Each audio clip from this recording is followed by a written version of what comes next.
Rockport artist Tim Giarrosso has a lot of time in his hands. He spent his hours creating hundreds of uniquely designed clocks at his store on Bearskin Neck called Half Moon Harry. I always painted and drew and did landscapes and pictures and just different things, and one day a drawing or painting that I did was perfect to put a hole in it, and ever since everything I've painted and drawn had to drill a hole dead center. Well, the clocks evolve. They bounce off of maybe a simple idea, and then it just keeps going and on and on. So some of the clocks have taken actually months to do. I remember starting the Alice in Wonderland teapot clock in September and finishing it in June because I go back to it and put time into it. So some of the early ones are old-time favorites, but it seems that it's always the newest one I'm working on. The next one is the one that's my favorite, whichever's fresh. I spent 7 years in a little beach house in Plum Island, painting in a dark room, not a dark room, but a well-lit room, without anyone over my shoulder. And now I've spent 12 years in this little store, constantly painting with someone looking over my shoulder. And it was a complete transition, but I think what evolved is that I constantly got instant feedback. If I'm working on a little painting or one style of dog, someone would say, I love that dog, but do this dog. Animals or something, I think I get such an immediate response from people that it's really been a boon to be in that unique position where I'm in a glass cage, glass bubble here, painting and drawing. For a while I was you get to be sort of one of the sights. So the people would leave their kids here and say, okay, watch the man paint now, we'll be over here, and come back later when we're ready to go.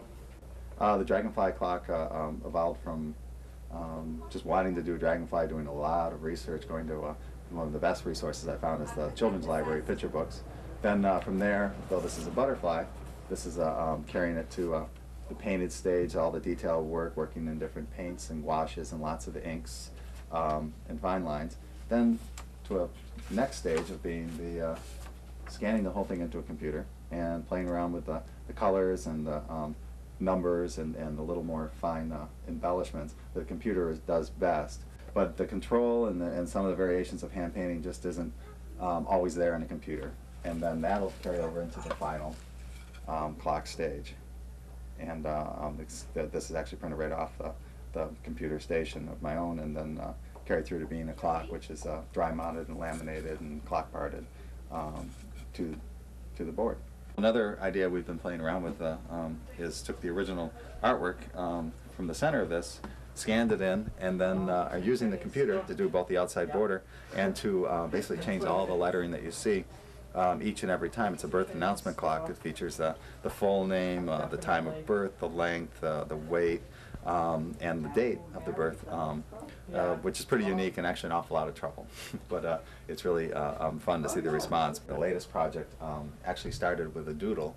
I was making these little canvas board samples just to play around with mounting canvas to the wood for the first time to see what would come of it, and made a lot of little odd shapes and sat around with my kids and painted an eye, and then said, well, gee, this is sort of evolving into something, and it became this idea of doing a clock kit where people could paint their own clocks. I think after 12 years of painting clocks, it's time to make my own competition. I'll make other people do the painting of the clocks, and then I can just retire and go to Florida. What I've been doing with them is have these mounted canvas boards, doing the stencil outline, like silkscreen stencil outline, and then from there, complete instructions to making your own clock kit.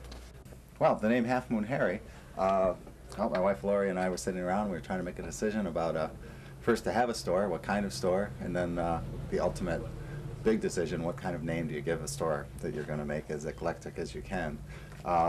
For some reason it seems I paint better during half moons, and I enjoy painting so much that I could see that cycle happening every half moon. At least I get to do it twice a month instead of just full moons or no moons.